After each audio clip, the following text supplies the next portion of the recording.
Hey everyone, welcome to another Olivia Rodrigo reaction. Both of us are very excited for this.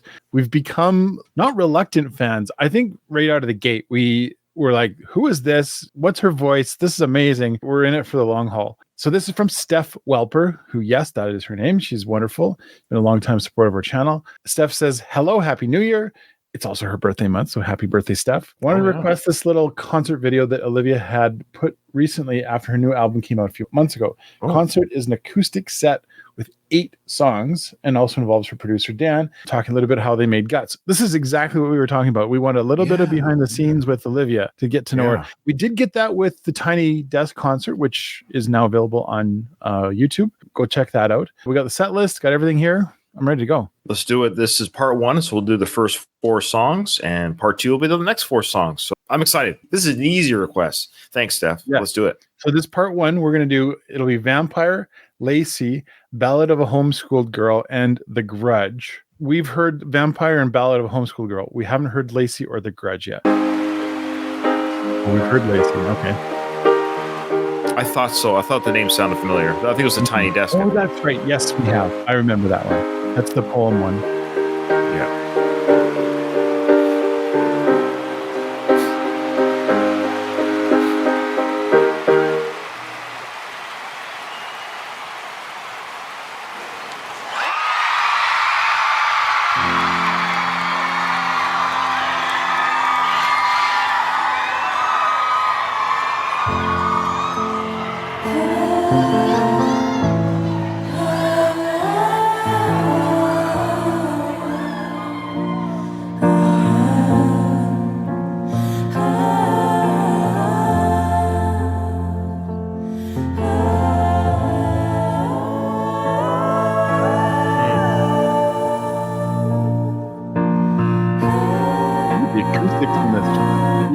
Fantastic. I hate to give the satisfaction asking how you're doing now. How's the castle built of people you pretend to care about? Just what you want. Look at you, cool guy, you got it. See the parties and the diamonds. Sometimes when I close my eyes, 6 months of torture, your soul, some forbidden paradise loved you truly. You gotta laugh at the stupidity, 'cause I've made some real big mistakes.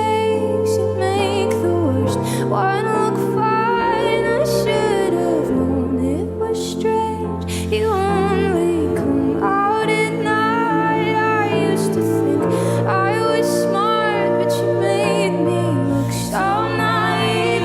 The way you sold me for parts, you sunk your teeth into me. Oh, bloodsucker, fame fucker, bleeding me dry like a goddamn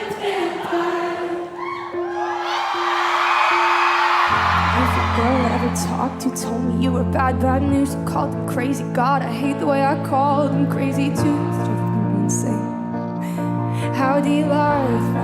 How do you lie? How do you lie? How do you lie? What a mesmerizing, paralyzing, fucked up little thrill. Can't figure out just how you do it, and God knows I never will. And for me, it's not her, 'cause girls your age know better. I've made some real big mistakes. You make the worst one look fine. I should have known it was strange. You only come out at night. I used to think I was smart, but you made me look so naive.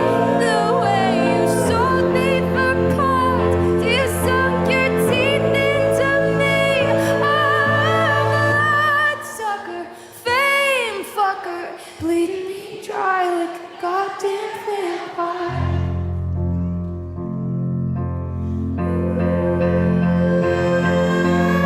You said it was true love, but wouldn't that be hard? You can't love anyone, 'cause that would mean you had a heart. I tried to help you out, I love the light. I know that I can't, 'cause how you think's the kind of thing I'll never understand. Oh, and I've made some real big mistakes. You make the worst one look fine. I should have known it was strange. You only come out at night. I used to think I was smart, but you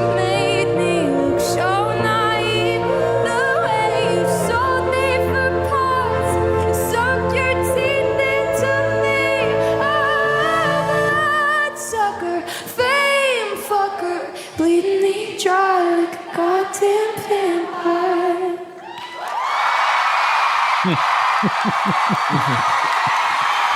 I love that set. The lights behind the curtain, they seem to almost like get more intense as she got more intense with it, which is kind of cool. I love that. You know this song, so we reacted to it. This will be a third time. We're very familiar with the song, but something different about that was the acoustics in that room, especially with the vocalist, the background vocalist.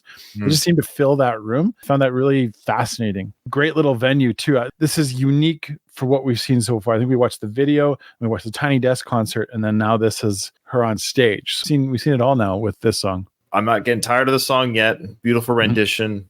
Is she classy? Is that the term? Which I like. You know, she has, you know, obviously a good confidence about her, but she's classy. You know, she wears nice outfits and she just looks so elegant. That's the word. Elegant. Elegant. There you go.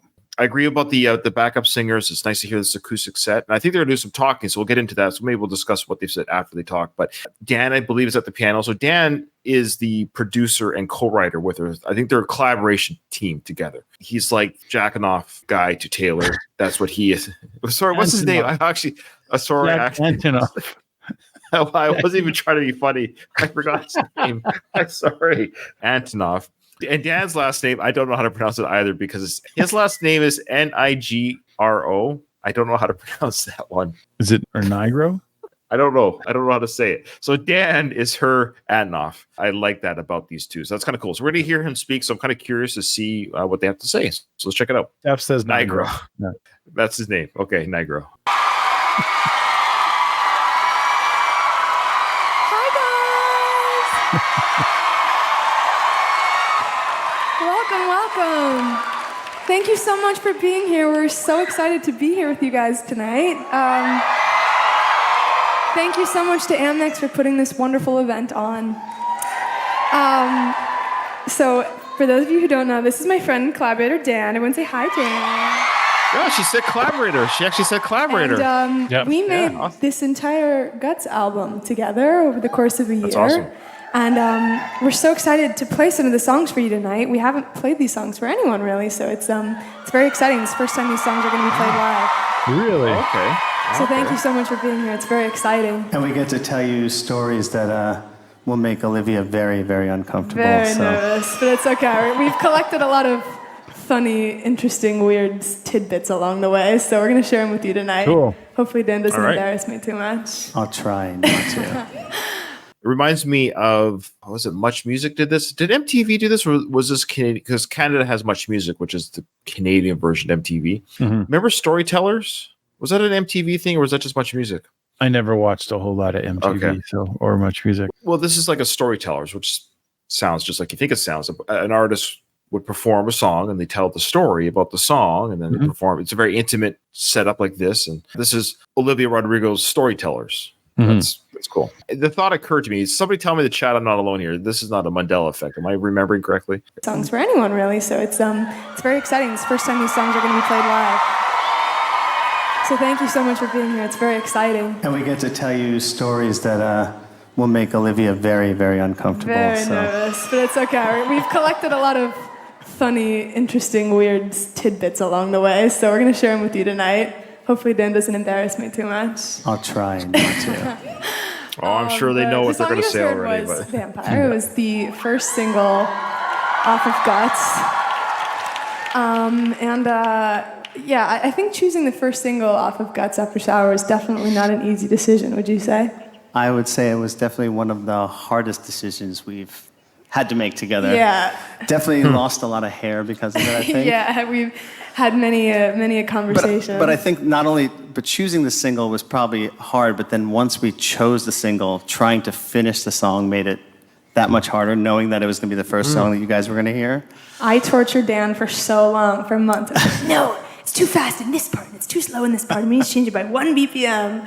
And he was so annoyed. He probably have 20 versions of like different BPM, and like nobody even notices. When people ask you like, what do you do in the studio? Or like I would get home and like talk to my wife. She's like, how was the studio today? I'd be like, well, we had a philosophical conversation about tempos and speeds of songs for 12 hours, and then then we both went home crying. So that was the day. Yeah, happens sometimes, but I'm happy that we got to where we got to on Vampire. It's one of my favorites. Wow, this is fascinating. So he's married. It's very interesting to work in that intimate environment with two young people. What's his story then? I guess that's the question I have. How did he get into her world? Because obviously whatever's happening here, if you look at the Wikipedia, like he is a collaborator. He produced the album. He's the producer. Yep. He co-wrote like every song with her. And he's a musician. He plays piano, he plays guitar. So he's really like a not so silent member of the Olivia Rodrigo band. Like he doesn't tour with her, but that's his footprint all over the album. So I'm kind of curious, was he on the first album, number one? And if he was, how did Dan get into Olivia's world? What's that history because obviously they trust each other, and because she could say, no, this is my song. I'm Olivia Rodrigo. This is my song. Maybe she does have a little bit of veto power to a degree because she is the artist, right? The fact that they would even talk about the pace of a song so much and so long indicates they have a very close relationship. There's the answer. There you go. He discovered a song. She posted online and contacted her to work with her. That's it. Wow. That skyrocketed Dan's career into but kudos to him to recognize, hey, there's a gem here. Wow. So he must have some work in the industry or something. So he sees this online YouTuber. That's actually how Justin Bieber was found, quite frankly. He was found on a YouTube video. Yeah. So good for Olivia. She posted a song. He sees it and goes, that's the one. But I can do something with this. We can work together. So hopefully somebody watches our channel. Somebody in the entertainment world. I can do something with these two guys. These two guys, they got something. I don't know what it is. I'm fascinated by that whole. It wouldn't be hard to spot because Olivia's music is so unique. For somebody to see that and go like, hey, this is different kind of up and coming star. Yeah, it takes a lot of understanding of musical talent to see that. So I would say that's a fascinating backstory. So this next song we actually wrote. So we finished Vampire and Electric Lady. I played you the demo and then we finished it that day, I think. Yes. And then writing at least. Yeah, we finished the song probably the first 2 days we were in Electric Lady in January. And I think finishing that song and actually feeling so excited about it made making another song that much harder because it was probably the first or second time in the process where we were like, oh shit, like we're really pumped about this song. And so we then tried to write another song for like 2 days and we're just like getting nowhere. So finally we agreed to take a walk to like around Greenwich Village and took a walk to this bookstore where we were so desperate for inspiration that I must have bought like 8 books that day. And one of the books was like traveling around Italy. I was like, well, maybe write a song about Italy or something. Maybe we'll write a song about traveling around Italy. That will inspire us. But then we picked up a book by an amazing band, Fleet Foxes. The singer Robin Pecknold had put out a book about his songwriting process for his albums. And I realized when I was reading the book, because I'm such a big fan, I was shocked that some of the songs were written, they started as poems. So I asked Olivia, I think I told Olivia that. These are poems. I'm like, I got poems. We need poems. And then I was reminded by Olivia that she went to college while we were in the middle of making the album. Right. She decided to go to school. I was like, Dan, sorry, can't work Wednesday, Thursday. I'm going to USC. I can't do it. Sorry. Students there. I took a poetry class, and one of the poems I wrote for the assignment was this poem that I loved a lot called Lacy, and so Dan helped me. Oh, that's right. When she said that story. That's right. I love hearing these discussions, and I'm just more enamored by her. She seems so sweet and such a pure soul. Like she's an honest find. She's not a manufactured product in the industry. She was going to school. She's telling this guy, like, dude, I'm sorry. I'm in the middle classes right now, not even realizing her own talent. Like she's grounded. That's the word. She seems grounded in reality. She's not in the Illuminati, so to speak. She seems to be, she's still so new and fresh. She seems a bit nervous on stage. And that's maybe over time she'll gain that confidence, but I don't even think she needs to. That's just what I'm getting at. Her nervousness on stage and her, hey guys, here's my song and I wrote it. It's a poem. Here we go. It's very endearing. Yeah, absolutely. Not yet. Lacy, oh Lacy, skin like puff pastry. Aren't you the sweetest thing on this side of hell? Dear angel Lacy, eyes white as daisies. Did I ever tell you that I'm not doing well? Ooh, I care, I care, I care. Like perfume that you wear, I linger all the time, watching hidden in plain sight. Ooh, I try, but it takes over my life. I see you everywhere, sweetest torture what could bear. Smart, sexy, Lacy, I'm losing it lately. I feel your compliments like bullets on skin. Dazzling starlit Bardo reincarnate. Well, aren't you the greatest thing to ever exist? Ooh, I care, I care, I care. Like ribbons in your hair, my stomach's all in knots. You got the one thing that I want. Ooh, I try, try to rationalize people are people, but it's like you're made of angel dust.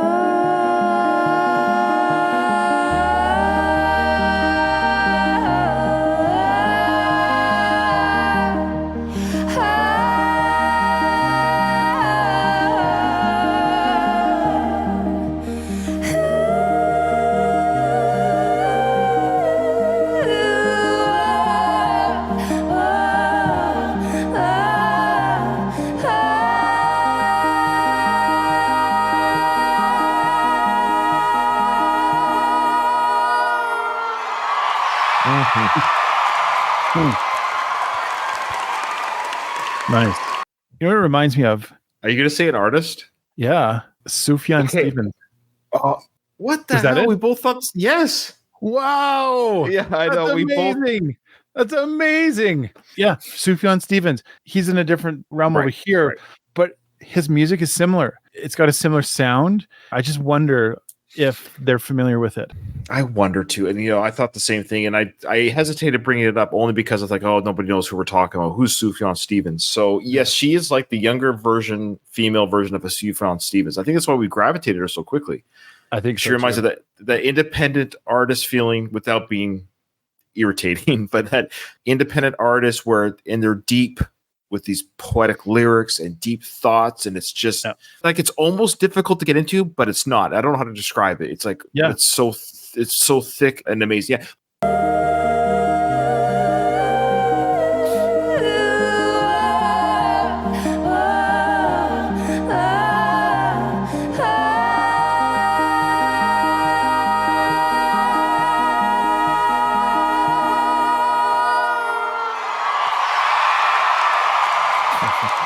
Sorry. Lacy, oh Lacy, it's like you're out to get me. You poison every little thing that I do. Lacy, oh Lacy, I just loathe you lately. And I despise my jealous eyes and how hard they fell for you. Yeah, I despise my rotten mind and how much it worships you. Are we allowed to stop it now?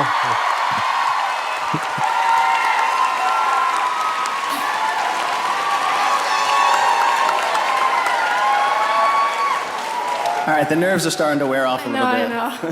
Oh, interesting. Oh, she's nervous. That's cute. Yeah. So I suppose do you want to tell them about how I wouldn't play anyone anything when we first started making music? Wait, say it again? Yeah, I didn't want to play anyone anything when we first started making music. I was very shy with it. Oh, well, yeah, I guess it's interesting. When we were making Sour, I mean, when Olivia and I first met, I should say, It's the first album. Yeah. She couldn't stop sending me ideas and was excited about any song she wrote, whether it was good or bad. She was like, I wrote a new song today. I wrote another song. And it was great. And we got to pick the songs, and it was great. But when we made Guts, I think obviously given all the pressure and the buildup of the success of Sour, things kind of changed, and Olivia became a little bit more precious. So I was scared. I was very scared. It was scary making Guts. It was terrifying. Somehow we ended up like we just got into this really bad habit where we just didn't play anybody anything for the first 4 months that we made music. I mean, I didn't actually play my wife any of the songs until probably like 10 months into making the album, which was crazy when I think about it, because we were so precious about it. But basically, it got so crazy that we weren't playing anything for anybody, that we had set ourselves like a self-imposed deadline, that we were just like an arbitrary day, like I think it was like November 15th, and we were like, okay, we're going to finish 5 songs, and we're going to play them for our friends and our families or anybody, just to kind of like gauge the songs. And so we were working on this batch, and it was like 2 days left, and we were about to start on this one song that we were so excited about, and my wife woke up in the morning with COVID, and my nanny... Dan has a 6-month-old I had a 5-month-old daughter yeah, at the time. Our nanny didn't want to come into work, and so I had to call Olivia and be like, I can't work because I have no one to watch Saoirse. And I was like, babysitting, sign me up. So I babysat Saoirse that whole day while Dan was in the studio. We put her in the bouncer, little baby Bjorn. And while we were making this song, it's kind of an upbeat song. She would like bounce to the beat of the song. So I think she was like approving it. She's like 6 months old at this time. She like definitely doesn't understand any of it.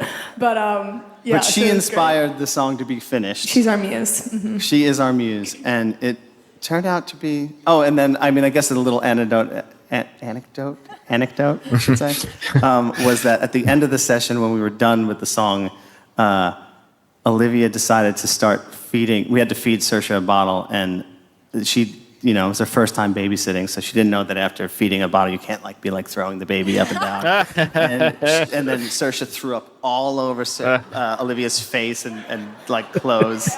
And then I took Saoirse home, put her to bed, and then she sadly woke up the next morning with COVID. So and sad. it was really sad. But the silver lining is that we got this song out of it. We did get the song.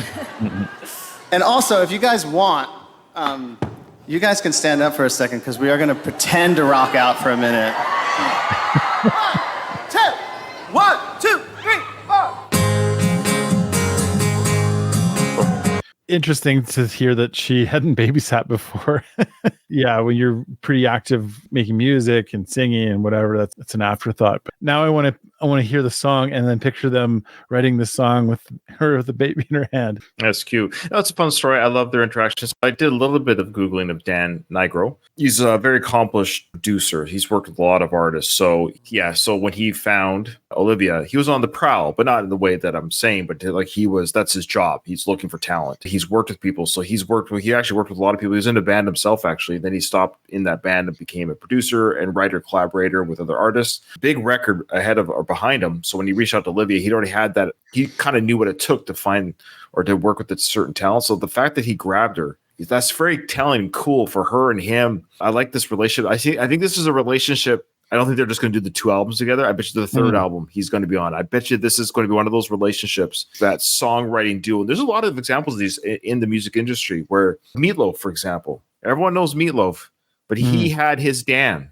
The Dan guy wrote all of Meatloaf's music, but nobody ever saw the guy. He had a behind the scenes collaborator that nobody saw, so to speak. So Olivia's Meatloaf. Out for a minute.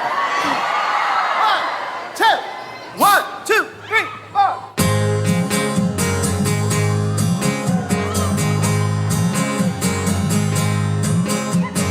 I got my tongue, and I don't think I get along with anyone. Blood running cold, I'm on the outside of the greatest inside joke, and I hate all my my skin doesn't fit right over my bones. So I guess I should go. The party's done and I'm no fun. I know. I broke the glass, I tripped and fell. I told secrets I shouldn't tell. I stumbled over all my words. I made it weird, I made it worse. Each time I step outside, it's social suicide. It's social suicide. Wanna curl up and die. It's social suicide.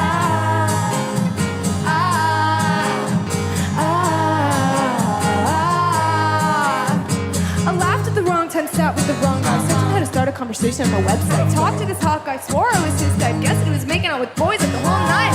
Everything I do is tragic. Every guy like is gay. The morning after a panic. Oh God, what did I say? I broke the glass, I tripped and fell. I told secrets I shouldn't tell. I stumbled over all the words. I made it weird, I made it worse. Each time I step outside, it's social suicide. It's social suicide. Wanna curl up and die. It's social suicide. Yeah, when I'm alone I'm fine. Don't let me out at night. It's social suicide. It's social suicide.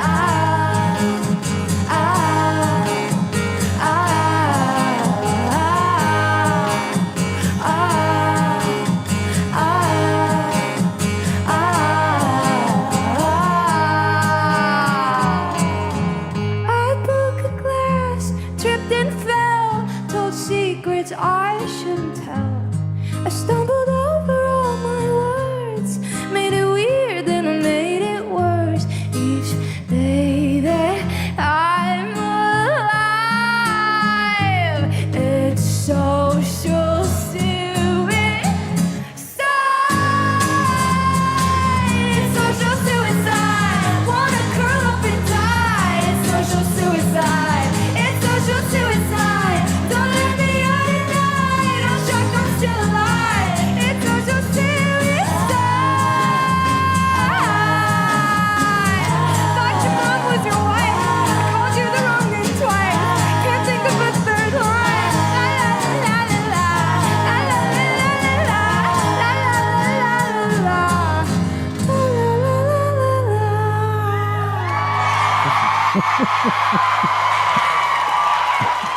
It's such a unique way of singing it. I love it. I love that she has that. She goes back and forth in that song so much between telling stories.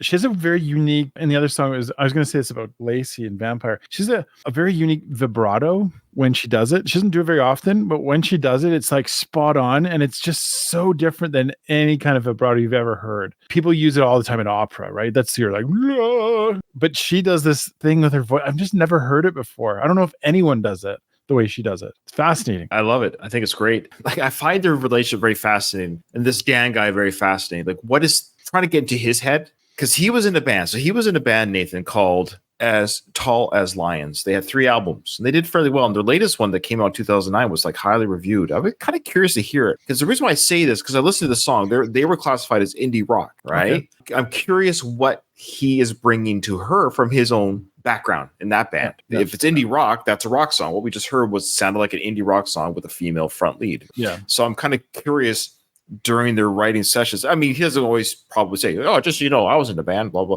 No, but that's in his blood. He was in a band for 3 albums before he became a producer, writer, collaborator. He has that background to write jingles, songs, compositions in the rock format. So that song, I wonder how much of that rhythm rock part he brought to the table. I'm just curious. So he could only answer that. I can see why young people are identifying with her music. The younger generations are going to find her music more accessible, but I can see how, especially a lot of kids with anxieties will see a song like that and be like, that's my song. That's the thing I can use to help me get through a day. There's so much in that speaks to what kids struggle with on a daily basis. As a former teacher, I saw that all the time, what kids were just dealing with on a regular basis. And I can see why that song would just like leap at them as like, perfect. That's what I need to hear. I get it. No, well said. Every generation needs their artist that speaks to them. They'll then have that fan base when they be like, you and I had our bands that we loved as teenagers, and we've now still are fans of them. They're old, we're old too. Yep,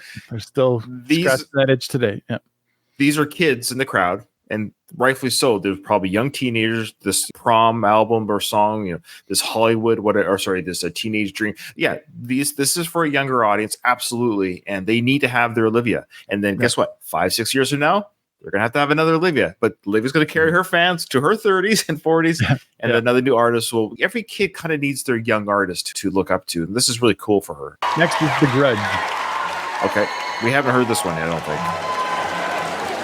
And that's the 4th song already? Yep. Is that the 4th? Yeah. Oh, wow. Okay, we've reached the Q&A portion of our night. Oh, cool. Thank you guys for writing questions. Hey, wow. All right.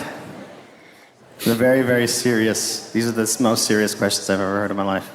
Uh-oh. I was told in the rehearsal I have to stand straight. Okay, we're standing straight. Very straight. This is a very straight. Olivia, what song on Guts are you most excited to sing on tour? Yeah, I am the most excited to sing All American Bitch on tour. I'm very excited for that.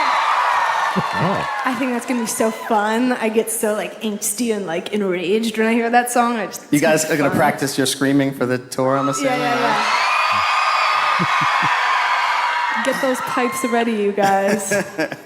What are you excited to play on tour, Dan? Me? I get to play on tour. Do I get invited on tour? Yeah, come on tour. Cool. See right there, he doesn't go on tour. So this is his little tour. This is his. Yeah, this is what he good gets. for him. Yeah. I like this Dan guy. I like him. I like the way he is. He's Okay. Has a song ever made you cry while writing it? Oh my that's a good question. I think this I think is it's a good double question. of cried because you were emotional or cried because you were sad because you hated I think it's emotional. Yeah, I think cried it's because I was emotional. frustrated. Yeah. I mean, yeah, we've cried. I feel like you cried because you were frustrated over some of these songs. We were really toiling making them, but I mean, yeah, the sad ones. I remember bawling when I wrote Driver's License. I think I feel like I cried writing The Grudge. I feel like. Oh. I don't know. Oh, You wow. cried next most song. sessions. You just Yeah. cried. I just cry. I'm a crier. Yeah. I do cry. Most of the recording is just you crying. Yeah, right? yeah. That's what the album is. That's album 3 is just me crying. Cry. ASMR crying. There's probably still a million of I was albums. gonna say cry. Cries. No. 5 letters. Doesn't work. Cry. Maybe cry with a Z at the end. Cries. Yeah. 4 letters. You heard it here first. Okay. Jenna Berman asks. Wait, Do you- is Jenna Berman in the house? Is she here? Somewhere? No, she's not here. Oh, that's terrible. Or she's not putting her She hand. left. She just put in a question in the question box. She left. She got a matcha and dip. Matcha and dip. Yeah, Netflix she and dips. chill, Yeah. matcha and dip. Yeah, Okay. yeah, I don't know what Do you that get is. That nervous is before performing, and what do you do beforehand what do you do to help that nervousness? Oh, yeah. We were so, us 20 minutes ago, we were really nervous. We were shaking. I am a big believer in positive visualization. So I imagine me coming off stage being like, that was the best show I ever played, and I sang so well. But yeah, I don't know. I don't know if I have the hang of it quite yet. What about you? I definitely don't. I'm surprised you asked me to come play with you guys. Anytime. It's funny. They're do you both prefer they're New both York kind of writing? awkward. Hey. What do you have against I love Los it. Angeles? I don't know. It makes them very human. Yeah. They're new in their career. Like I said, this is the first time they're doing these songs live. So that's a huge. It's like a comedian who's worked on the set and they're performing their song or their set for the first time. Is the crowd going to laugh at the right jokes? Are they going to respond? The crowd's in their palm of their hands. So that's going to help them. They're loving what they're they'll doing listen to here. whatever they say. Yeah. Yeah, sure, shit. I love LA. LA is home. We wrote, I guess, 50-50, half in LA and half in New York, this album. What's your favorite LA song? What's your favorite New York song? Oh, that's a great question. I guess you said, well, no, actually, Maybe on Guts. on Guts. On Guts, my favorite LA song would be All American Bitch, and maybe my favorite New York song is Lacy. We put it into song in New York. Yeah. All right, Team LA over here. Yeah. Represent. Okay. Oh, Will you, my reading is so bad. I was like, when will you? No, will you do a Southeast Asia tour? Yes, I believe so. Yeah, I'm very excited. I'm going to a bunch of places on this tour Because that's her. that I didn't get to go that's her to roots. last time. So I'm very excited. But I'm also really excited to play LA. I hope I get to see some of you guys there.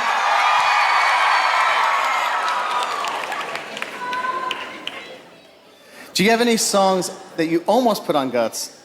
Was it hard to cut any songs? Yeah, it was very hard. I mean, was it hard for you, Dan? I mean, we fought over what songs to put on the record. There's so many more songs. Yeah. We almost there's some bonus tracks that are just on the vinyls. I don't know if any of you guys have vinyls. Just on the vinyls. Wow. This is not digital. We were like, maybe we don't put the Grudge on the record and we put Obsessed on the record instead. It was a tough debate. It was a tough debate. I'm happy with where we landed, but that was an argument. Yeah, definitely an argument. Yeah. Okay, this is the last question, which I think oddly perfectly leads us into the next song. Ooh. Have you ever had an idea for a song in which you guys strongly disagreed with, and what was it?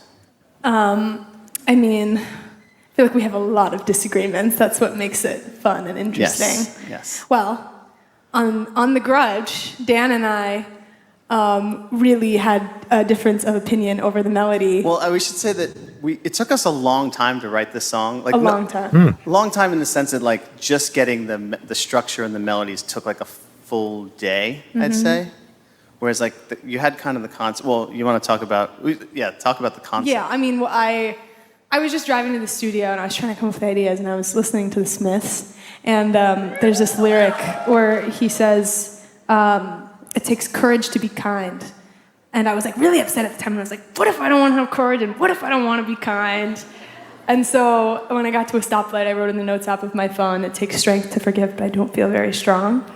And so I came into the studio and I was like, I'm gonna wrote this down on the notes app of my phone, like, do you like this? And he's like, yeah, that's cool. And so we spent like hours crafting We literally this song. spent hours just trying to write that melody and chord progression. It takes strength to forgive, but I don't feel strong. And me and Dan were like, should it be it takes strength to forgive, but I don't feel strong, or it takes strength to forgive, but I don't feel strong. Oh, We had an I don't know how you do it. Truly, like, like an hour and a half, like something excessive. And so, unlike most songs in which the chorus is the same, we couldn't agree, so that we literally just made them both different to satisfy the two of us. That's funny. And then which is really sneaky. I apologize, but basically what I would do is that like every few weeks, because we wrote the song like way early in the process, is that if we went to go work on the song, I would just like change it to the version that I liked, and then like I wouldn't notice, hoping that she wouldn't notice at all, and then she'd be like, what? Okay.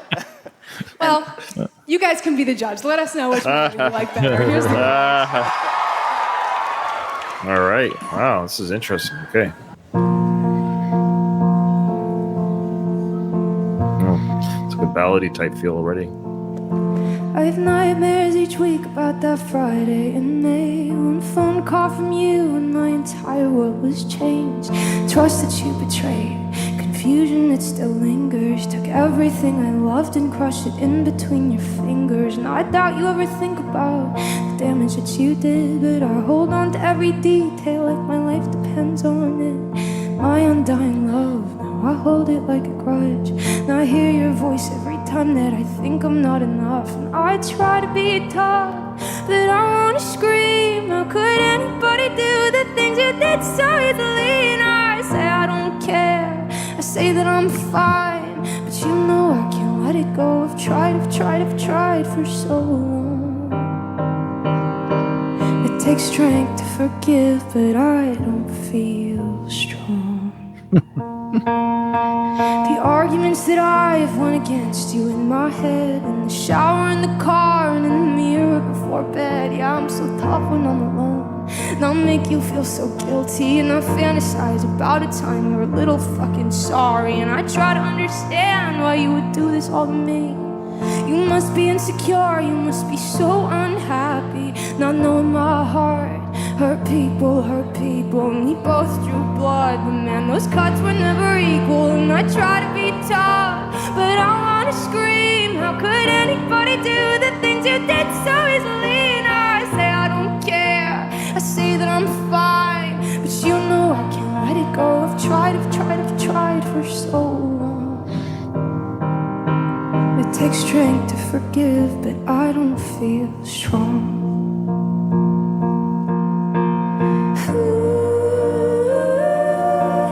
Do you think I deserved it all? Your flowers filled with vitriol. You built me up to watch me fall. You have everything and you still want more. I try to be tough, try to be mean, but even after all this, you're still everything to me. And I know you don't care, guess that's fine, but you know I can't let it go. I've tried for so long. Takes strength to forgive, but not quite sure I'm there yet. Takes strength to forgive, but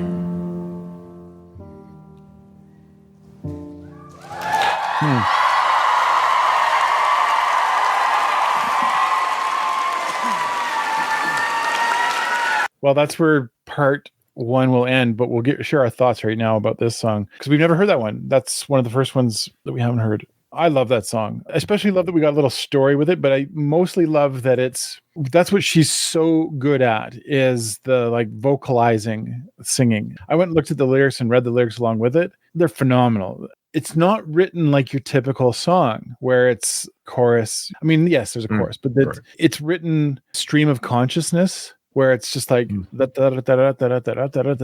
just has this rhythm and flow to it. I can see what they're talking about, why it took so long to write it, just to nail those, the rhyming, the rhythm, how that was going to play out. It just goes to show that when you put a ton of work into a song, you can get pretty incredible crafted gem like that. Like, I get why that song would have taken so long. Like, there's some songs that just people come up with them, like write it on a napkin or whatever, the stories like that, but that's rarely the case. It's almost always a process like this. Fantastic. Yeah, it's been fascinating to hear the behind the scenes stories, the struggle, the collaboration. Maybe we'll get a song where it was easy for them. I don't know. I think the baby one was the American Girl. What was that one called?